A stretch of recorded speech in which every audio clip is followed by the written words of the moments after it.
Hola, ¿qué tal? ¿Cómo andan? ¿Cómo les va? Muy bienvenidos. Somos Salud en Todas las Políticas y queremos hablar de un tema especialmente importante, necesariamente importante. El 21 de septiembre pasado se conmemoró, además del Día de la Primavera y un montón de días que se celebran esa misma fecha, el Día Mundial del Alzheimer, de la lucha contra esta enfermedad, del llamado a concientizar acerca de esta patología que es la causante o la principal causa de la demencia que afecta a unas 55 millones de personas en todo el mundo, ¿no?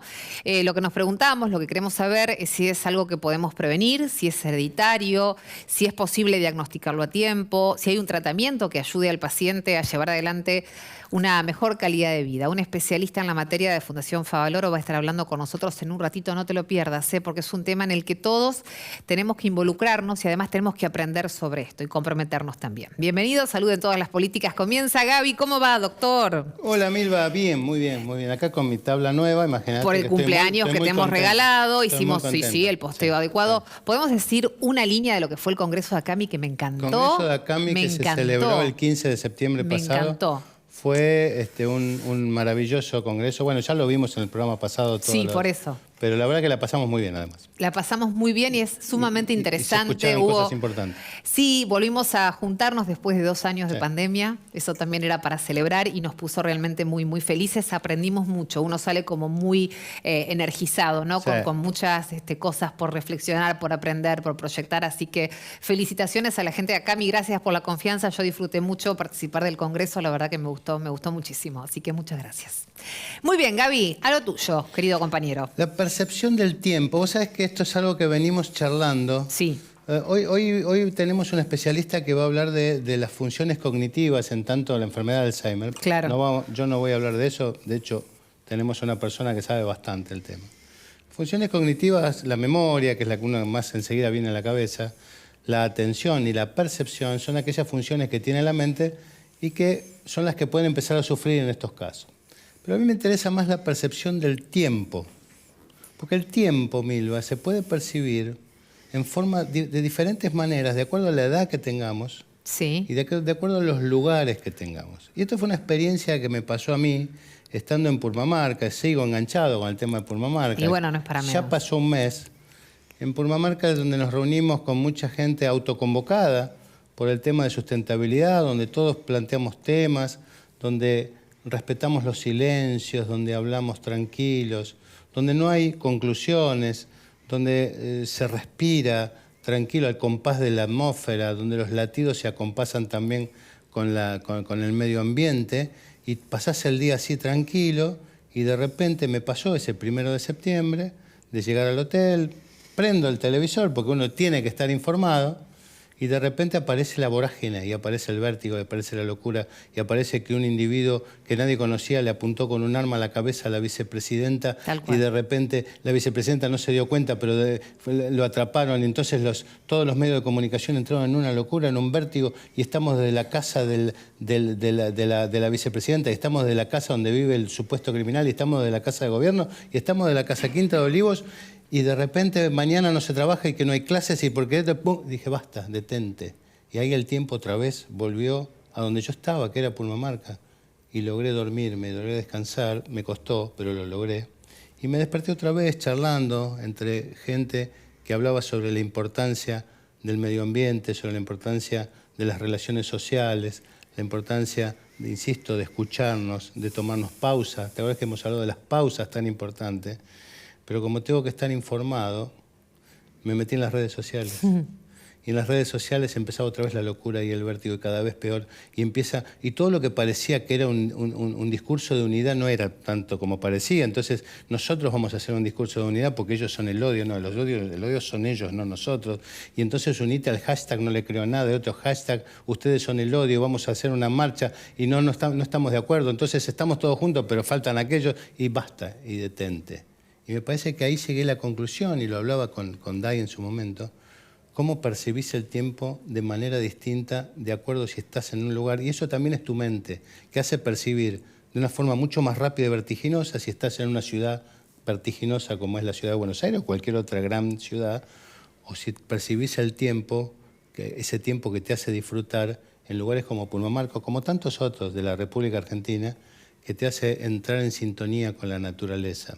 Por eso, para terminar, Mirva, me parece que es importante tomarnos a veces ese recreo, esa pausa, porque como los yanquis dicen, the time is money, o el tiempo es oro, y yo creo que realmente para tu salud, y nosotros somos un programa de salud, el tiempo es vida.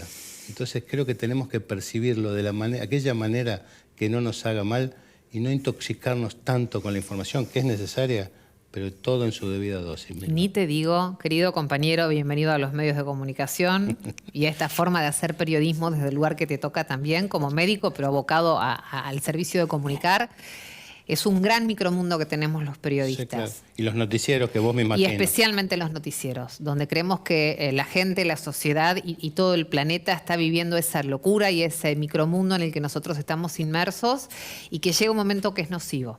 Tenemos que hacer un gran ejercicio nosotros también como comunicadores para saber manejar todo eso. Y cuando estás en lugares como el que yo estaba, en Purmamarca, el contraste es tan grande. Tal cual. Que entendés que hay otra forma de vivir. Claro que sí. Hay otra forma. Entonces hay que intentarlo. Me encantó tu reflexión, Gaby. Me Gracias. ayuda mucho también en lo personal. Bienvenido a Salud en todas las políticas. Seguimos, ¿eh? Me quedo. Hacemos una muy breve pausa. Quédate con nosotros. Vamos a hablar del Alzheimer. Hay muchas cosas para preguntar y tenemos un gran profesional que tiene las respuestas.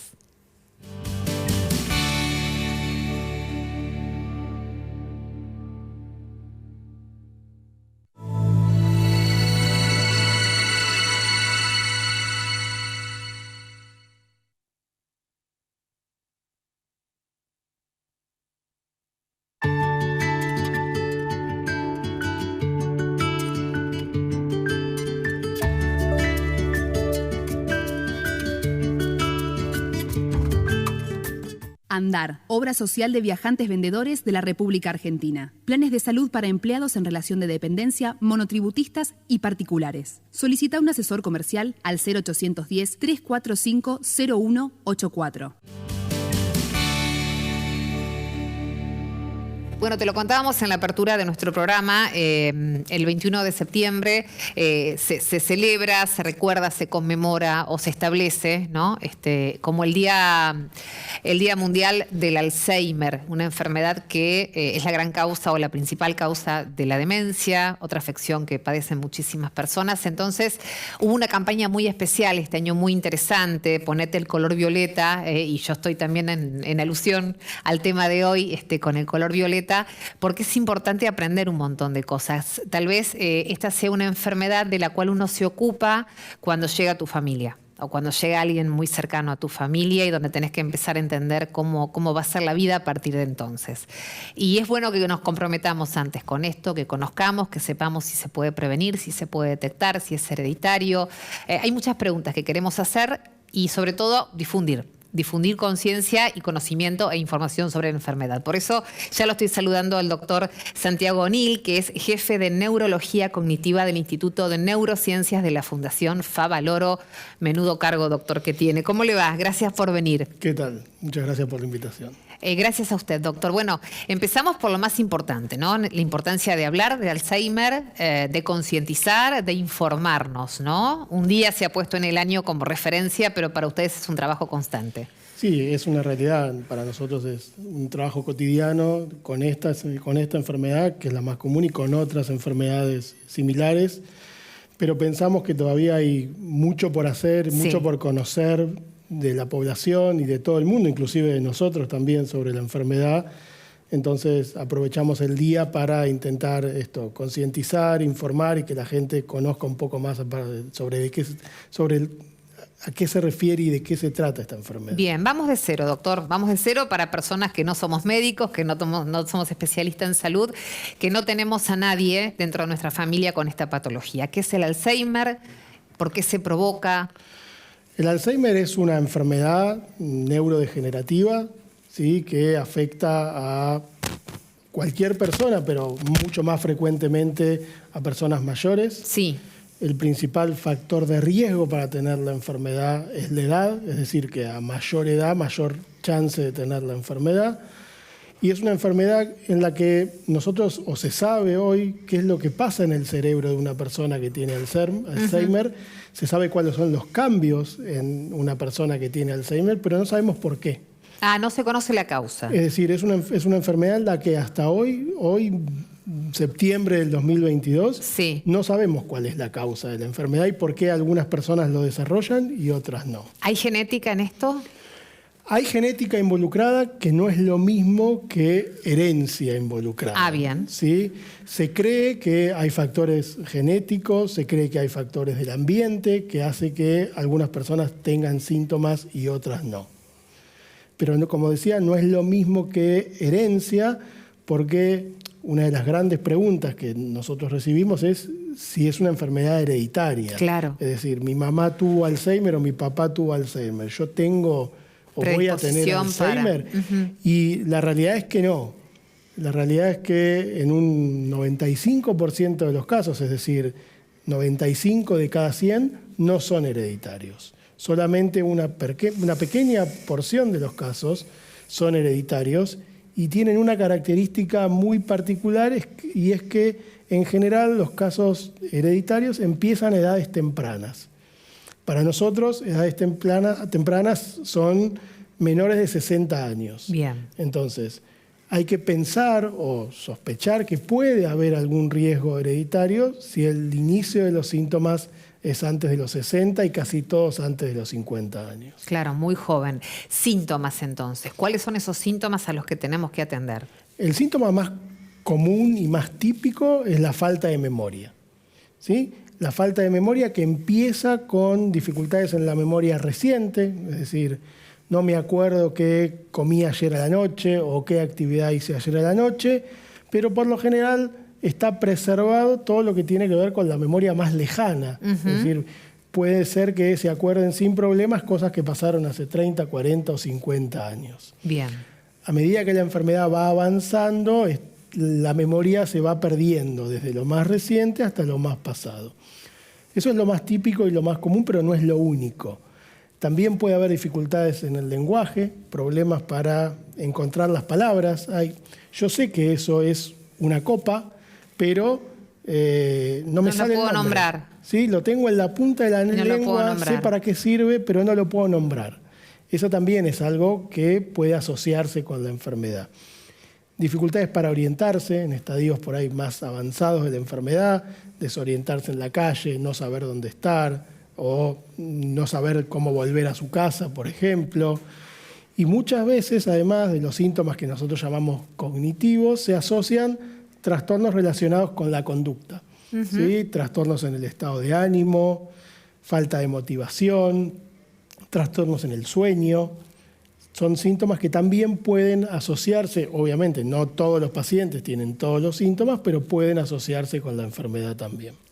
Ahora, yo lo escucho, doctor, y uno, sobre todo con las primeras descripciones que hizo de síntomas, me pregunto por el estrés y los síntomas de estrés. O sea, esto de la pérdida inmediata de la memoria, de no recordar algo que hice ayer, o quiero recordar un nombre y no me sale.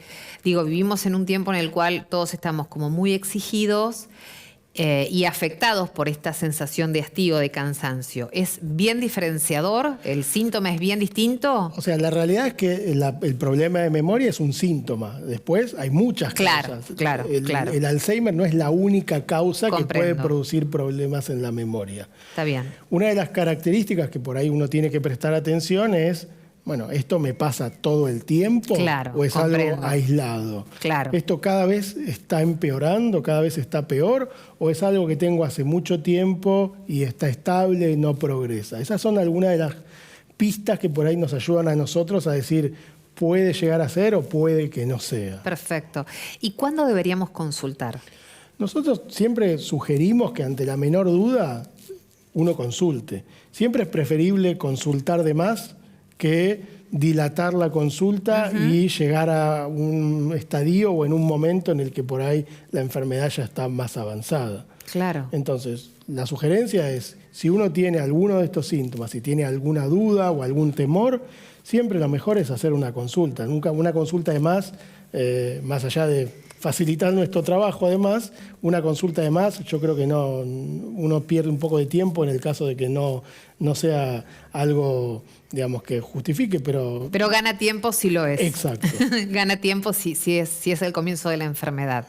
Bien, y una vez que se detecta la enfermedad, ¿cuáles son las alternativas para el tratamiento? Si es que hay un tratamiento, si hay una manera de poder controlarla, si se cura, si se revierte. O sea, hoy lo que nosotros tenemos que tener en cuenta es que es una enfermedad que no tiene cura, es decir, no hay una cura para la enfermedad. Así como no se sabe el origen, si es que entendí bien, la causa original, tampoco hay una cura, digamos. Exacto. Estamos en esos dos extremos. No se sabe cuál es no se sabe o no se conoce o no se ha encontrado la cura para la enfermedad, pero esto no es lo mismo que no tenga tratamiento. Bien. Es una enfermedad y son todas enfermedades que tienen tratamiento.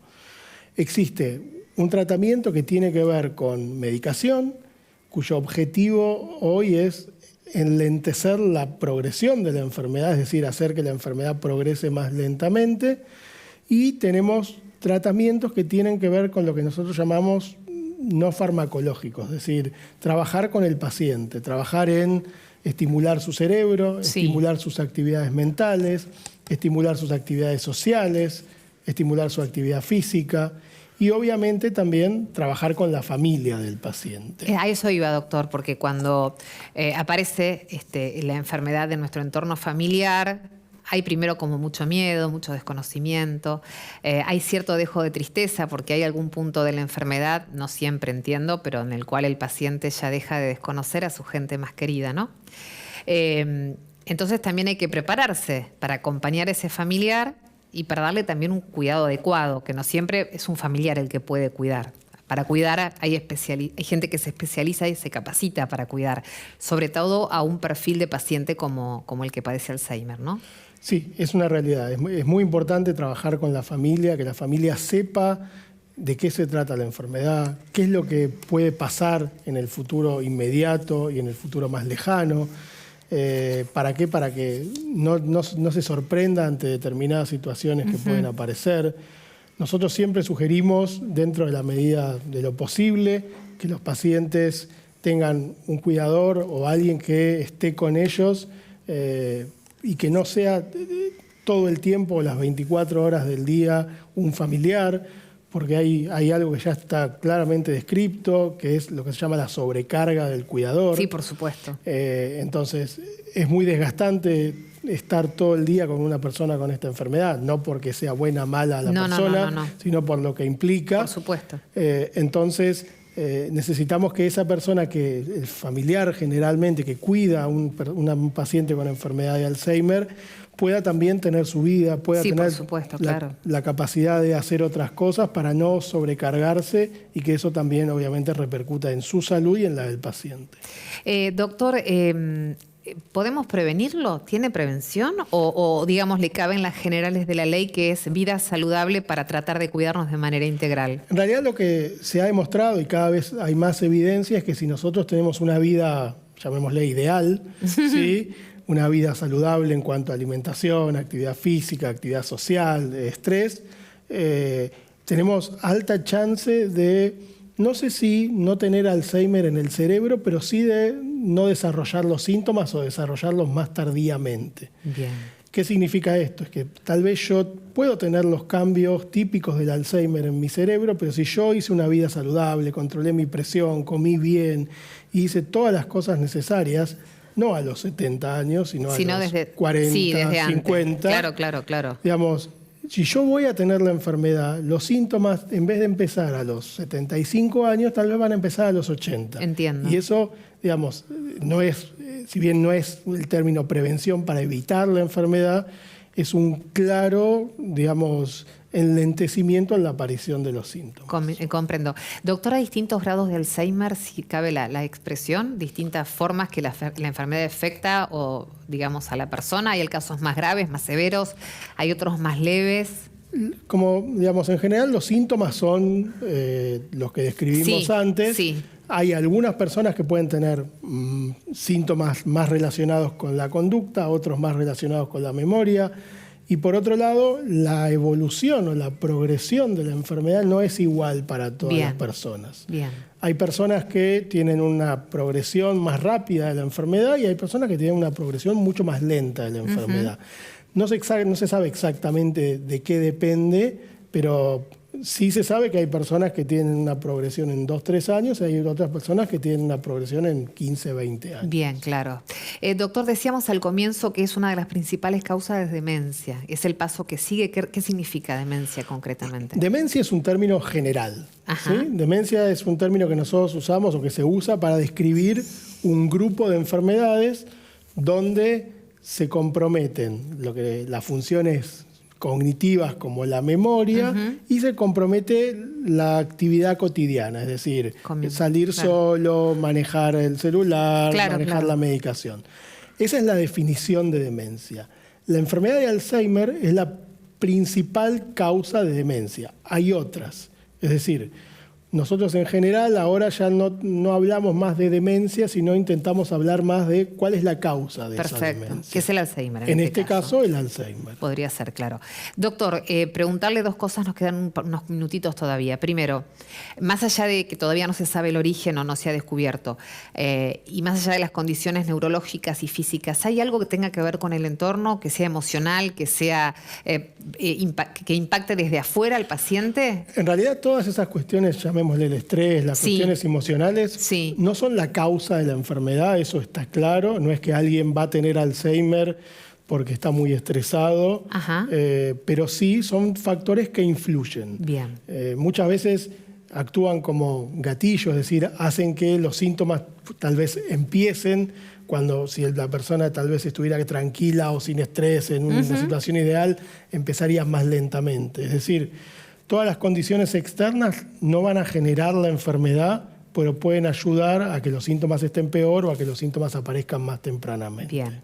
Y lo último que quería preguntarle, doctor, bueno, hemos hablado mucho de la enfermedad y del paciente en sí, es cómo se acompaña a la familia y cómo se prepara la familia para poder afrontar dentro de su seno familiar o más íntimo a una persona que está padeciendo esta enfermedad, ¿no? Y esta condición. Yo creo que lo primero y lo más importante es informar, ¿sí? Que la familia sepa de qué se trata la enfermedad, qué características tiene, cuáles son los síntomas, cuáles son las cosas que tienen que esperar que puedan, no necesariamente que van a pasar, pero que puedan pasar en ese familiar o en ese paciente que tiene la enfermedad. Y obviamente estar disponibles para acompañarlos ante cualquier duda, cualquier inquietud, ante cualquier síntoma nuevo que pueda aparecer en el paciente que requiera algún tipo de tratamiento diferente. Yo creo que las familias que logran conocer la enfermedad logran sostener mejor y acompañar mejor a los pacientes que tienen esta enfermedad.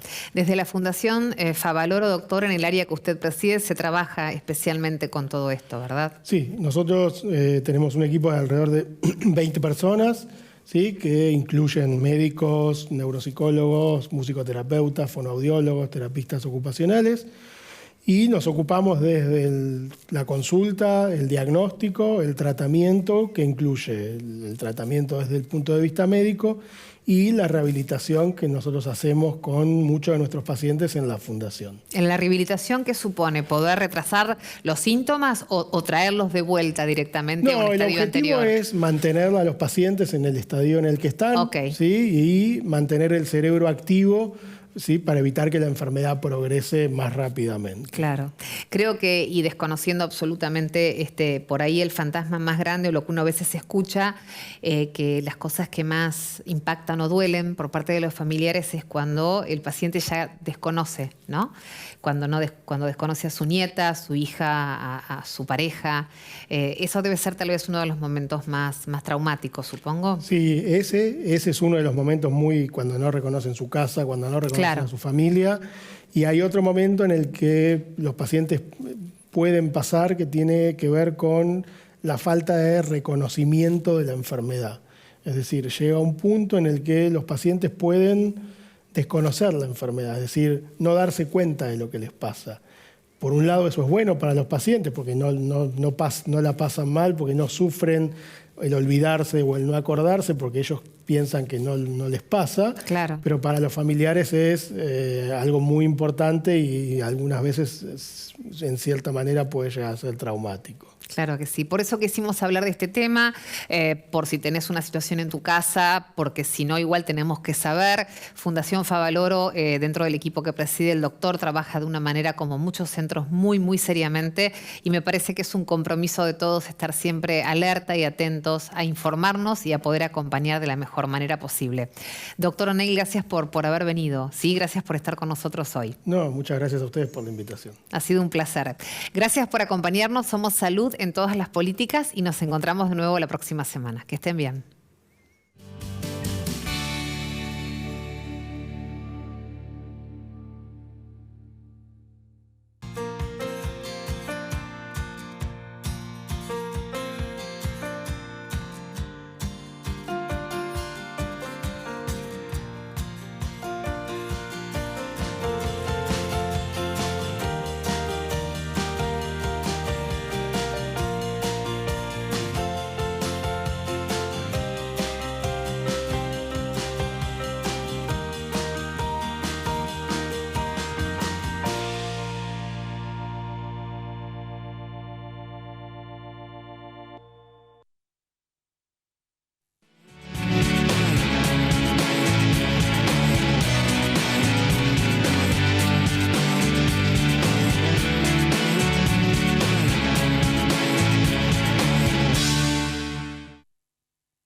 En Ciensa desarrollamos soluciones estratégicas que anticipan el rumbo de nuestro sector. Los tratamientos en terapias especiales cambian, los pacientes también.